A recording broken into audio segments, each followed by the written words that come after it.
ಕಳೆದ 11 ವರ್ಷಗಳಿಂದ ನಮ್ಮ ಇಡೀ ರಾಷ್ಟ್ರದಲ್ಲಿರುವಂತಹ ಪುಣ್ಯಕ್ಷೇತ್ರಗಳೆಲ್ಲ ಮೈ ಕೊಡವಿ ಎದ್ದು ನಿಂತಿದೆ. ಸನಾತನ ಧರ್ಮ ಇಡೀ ಜಗತ್ತಿಗೆ ಬೆಳಕು ಕೊಡ್ತಾ ಇದೆ. ಬೇರೆ ಎಲ್ಲ ರಾಷ್ಟ್ರಗಳು ಸೋತು ಸುಣ್ಣಾದಾಗ, ಜೀವನ ಮಾರ್ಗ ತೋಚದೇ ಇದ್ದಾಗ ನಮ್ಮ ಕಡೆ ನೋಡ್ತಾರೆ. ಎಷ್ಟು ದಾಳಿಗಳಾಯಿತು ನಮ್ಮ ಭಾರತದ ಮೇಲೆ, ಈಗೇನು ಕಮ್ಮಿನ ಆಗ್ತಾ ಇರೋದು? ಅದೆಲ್ಲದನ್ನ ಮೆಟ್ಟಿ ನಿಂತಿದೆ ನಮ್ಮ ಭಾರತ. ಯಾಕೆಂದ್ರೆ ನಮ್ಮಲ್ಲಿರುವಂತಹ ಸನಾತನ ಧರ್ಮ ಅಂತರ್ಗಂಗೆಯಂತೆ ಇಲ್ಲಿ ಹರಿತಾ ಇದೆ. ಗ್ರಾಮಗಳಲ್ಲಿ ಸಂಸ್ಕೃತಿ ಉಳಿದಿದೆ, ಅದನ್ನು ಪೋಷಿಸಬೇಕು. ಇವತ್ತು ವಂದೇ ಮಾತರಮ್ಮಿನ 150ನೇ ವರ್ಷವನ್ನು ನಾವು ಆಚರಣೆ ಮಾಡ್ತಾ ಇದ್ದೀವಿ. ಭಾರತದ ಸ್ವಾತಂತ್ರ್ಯಕ್ಕೆ ಸುಪ್ರಭಾತ ಹಾಡಿದಂಥದ್ದು. ಅದೆಷ್ಟು ಜನ ತಮ್ಮ ಜೀವನವನ್ನು ಇದಕ್ಕಾಗಿ ಸಮರ್ಪಣೆ ಮಾಡಿದ್ರು, ಅರ್ಪಣೆ ಮಾಡಿದ್ರು. ಇವತ್ತು ನಾವು ಅನುಭವಿಸ್ತಾ ಇರುವಂಥ ಸ್ವಾತಂತ್ರ್ಯಕ್ಕೆಲ್ಲ ಆ ಎಲ್ಲ ಯೋಧರ ಕಾರಣ, ಅವರ ತ್ಯಾಗ, ಅವರ ಬಲಿದಾನ ಅದೆಷ್ಟು ಆಯಿತು. ಅದೆಲ್ಲವೂ ಕಾಲ ಪರಿಪಕ್ವವಾಗಿ ಈಗ ಭಾರತದ ಶುಭೋದಯ ಆಗಿದೆ. ಕಳೆದ 11 ವರ್ಷಗಳಿಂದ ನಮ್ಮ ಇಡೀ ರಾಷ್ಟ್ರದಲ್ಲಿರುವಂತಹ ಪುಣ್ಯಕ್ಷೇತ್ರಗಳೆಲ್ಲ ಮೈ ಕೊಡವಿ ಎದ್ದು ನಿಂತಿದೆ. 500 ವರ್ಷಗಳಿಂದ ಸತತವಾಗಿ ಪ್ರಯತ್ನ ಮಾಡಿ ಅದೆಷ್ಟು ಜನರ ಕನಸು, ಅದೆಷ್ಟು ಜನರ ಸಂಕಲ್ಪ, ಎಷ್ಟು ಜನರು ತಮ್ಮ ಜೀವನವನ್ನು ಅರ್ಪಣೆ ಮಾಡಿದಂತಹ ಅಯೋಧ್ಯೆಯಲ್ಲಿ ರಾಮ ಮಂದಿರ ನಿರ್ಮಾಣ ಆಯಿತು. ಪ್ರಭು ರಾಮಚಂದ್ರ ಅಲ್ಲಿ ವಿರಾಜಮಾನನಾದ. ಅದು ಇವತ್ತಿನ ದಿವಸ ಇಡೀ ರಾಷ್ಟ್ರಕ್ಕಲ್ಲ, ಇಡೀ ಜಗತ್ತಿಗೆ ಧರ್ಮವನ್ನು ಬೋಧಿಸುವಂತಹ, ಧರ್ಮವನ್ನು ತೋರಿಸುವಂತಹ ದಾರಿ ದೀಪವಾಗಿದೆ. ಕಾಶಿ ಆಯಿತು, ಮಥುರಾ ಆಯಿತು, 1, 2, 3, 10 ಈ ಎಲ್ಲ ಪುಣ್ಯಕ್ಷೇತ್ರಗಳು ಸುದೈವದಿಂದ ವಿಜೃಂಭಿಸ್ತಾ ಇದೆ. ಇದು ಸನಾತನ ಧರ್ಮದ ಸಂಕೇತ.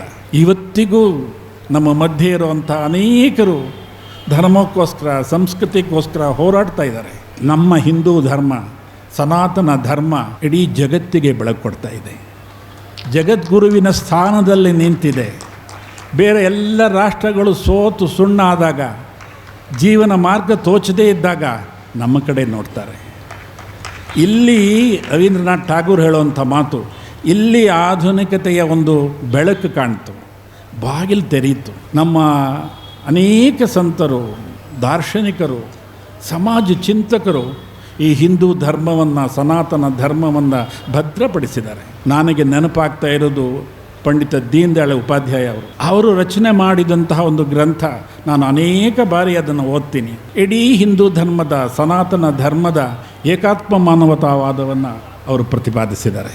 ನಮ್ಮ ಈ ಒಂದು ಸಮಾಜದಲ್ಲಿ ಯಾವುದೇ ಭೇದ ಭಾವ ಮಾಡಬಾರ್ದು. ಎಲ್ಲ ಜಾತಿ ಮತ ವರ್ಗದವರೆಲ್ಲ ಒಂದು ಕೂಡಬೇಕು. ಈ ಧರ್ಮದ ಒಂದು ಉದ್ಧಾರ ಆಗಬೇಕು ಅನ್ನುವಂಥ ಚಿಂತನೆ ದೀನ್ ದಯಾಳ್ಜಿ ಅವರದಿತ್ತು. ಹೀಗೆ ಅನೇಕರು ಈ ಧರ್ಮಕ್ಕೆ ಪೂರಕವಾಗಿ ಅನೇಕ ರೀತಿಯ ಚಿಂತನೆಗಳನ್ನು ಮಾಡಿದ್ದಾರೆ. ಆ ಚಿಂತನೆಗಳ ಫಲವೇ ಇವತ್ತು ನಮ್ಮ ರಾಷ್ಟ್ರ ಸುದೈವದಿಂದ ನಿಂತಿದೆ. ನಿಜ, ನಮ್ಮ ರಾಷ್ಟ್ರದ ಹೊರಗಡೆ ಒಳಗಡೆ ಅನೇಕ ರೀತಿಯ ಆಘಾತಕಾರಿ ಸಂಗತಿಗಳು ನಡೀತಾ ಇದೆ. ನಮಗೆ ಒಂದು ಬೆಳಕು ಸಿಕ್ಕಿದೆ, ದಾರಿ ದೀಪ ಸಿಕ್ಕಿದೆ, ದಿಕ್ಸೂಚಿ ಸಿಕ್ಕಿದೆ. 11 ವರ್ಷಗಳಿಂದ ನಮ್ಮ ಭಾರತ, ನಿಜಕ್ಕೂ ಆ ಭಾರತ ಮಾತೆ ಇಡೀ ಜಗತ್ತಿನ ಬೆಳಕಾಗಿ ನಿಂತಿದ್ದಾರೆ. ಅದಕ್ಕೆ ನಾವು ಈ ಸಂಘಟನೆಯನ್ನು ನಿರಂತರವಾಗಿ ಮಾಡಬೇಕು, ಉತ್ಸವಗಳನ್ನು ನಿರಂತರ ಮಾಡಬೇಕು. ನಮ್ಮಲ್ಲಿರುವಂಥ ಭೇದ ಭಾವವೆಲ್ಲ ಹೋಗಬೇಕು. ಇವತ್ತು ಪ್ರಾರಂಭದಲ್ಲಿ ಆ ಮಕ್ಕಳೆಲ್ಲ ಎಷ್ಟು ಸ್ಪಷ್ಟವಾಗಿ ಗೀತೆಯನ್ನು ಹೇಳಿದರು. ಅಲ್ಲಿ ಸಂಸ್ಕೃತಿ ಇದೆ, ಅಲ್ಲಿ ಸಂಸ್ಕಾರ ಇದೆ. ಎಷ್ಟು ದಾಳಿಗಳಾಯಿತು ನಮ್ಮ ಭಾರತದ ಮೇಲೆ, ಈಗೇನು ಕಮ್ಮಿನ ಆಗ್ತಾ ಇರೋದು? ಎಷ್ಟು ಅವಹೇಳನೆಗಳಾಯಿತು, ಎಷ್ಟು ಜನ ಅವರ ಜೀವನವನ್ನು ಇದಕ್ಕೋಸ್ಕರ ಸಮರ್ಪಣೆ ಮಾಡಿದ್ರು. ಅದೆಲ್ಲದನ್ನು ಮೆಟ್ಟಿ ನಿಂತಿದೆ ನಮ್ಮ ಭಾರತ.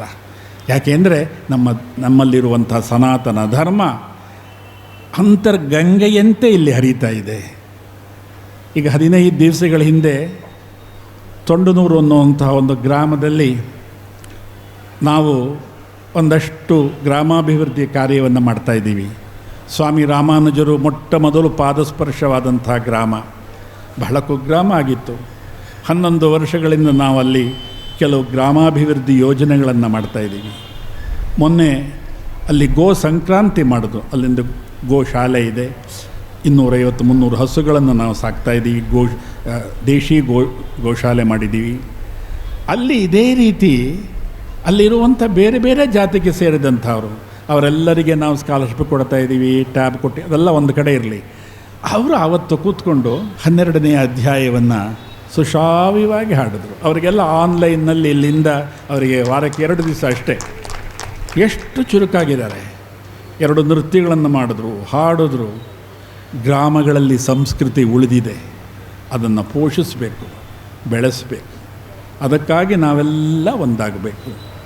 ನಮ್ಮಲ್ಲಿ ಇರುವಂತಹ ಸಂಸ್ಕೃತಿಯನ್ನು, ಸಂಸ್ಕಾರವನ್ನು ಜಗತ್ತೆಲ್ಲ ಕಡೆ ಹರಡುವಂತಹ ಕಾರ್ಯ ಈಗ ನಡಿಬೇಕು. ಹೇಗೆ ನಮ್ಮ ನೆಲ, ನಮ್ಮ ಭಾರತ ನೆಲ ಪವಿತ್ರವಾದಂಥ ನದಿಗಳಿಂದ ಪುನೀತವಾಯಿತೋ, ಅದೇ ರೀತಿ ಇವತ್ತು ಮಲ್ಲೇಶ್ವರದಲ್ಲಿ ಈ ಹಿಂದೂ ಸಮಾಜೋತ್ಸವದಲ್ಲಿ ಭಾಗವಹಿಸಿದಂಥ ಎಲ್ಲ ಭಕ್ತರು ನಡೆದಾಡಿದಂಥ ನೆಲವೆಲ್ಲ ಹಿಂದೂ ನದಿಯಾಗಿದೆ, ಹಿಂದೂ ಸಾಗರ ಆಗಿದೆ. ಇದು ಹೀಗೇ ಮುಂದುವರಿಯಬೇಕು. ನಮ್ಮ ರಾಷ್ಟ್ರ ಚಿರಂಜೀವಿಯಾಗಿ ಇರುತ್ತೆ. ನಿರಂತರವಾಗಿ ಇಲ್ಲಿ ಸಂಸ್ಕೃತಿಯ ಪರಿಮಳ ಸುತ್ತಲ ರಾಜ್ಯಕ್ಕಲ್ಲ, ಜಗತ್ತಿಗೆಲ್ಲ ಅದು ಪರಿಮಳಿಸಲಿ. ಹಿಂದೂ ಸಮಾಜೋತ್ಸವದಿಂದ ಇದೊಂದು ರೀತಿಯ ಬೆಳಕು ನಮ್ಮಲ್ಲಿ ಕಾಣಲಿ ಅಂತ ಆಶಿಸ್ತಾ ಮತ್ತೊಮ್ಮೆ ನಿಮ್ಮೆಲ್ಲರಿಗೂ ಹಾರ್ದಿಕವಾದಂಥ ಅಭಿನಂದನೆಗಳನ್ನು ಹೇಳ್ತಾ ಇದ್ದೀನಿ. ಲೋಕ ಸಮಸ್ತ ಸುಖಿನೋ ಭವಂತು. ಶ್ರೀಮತೇ ರಾಮಾನುಜಾಯ ನಮಃ.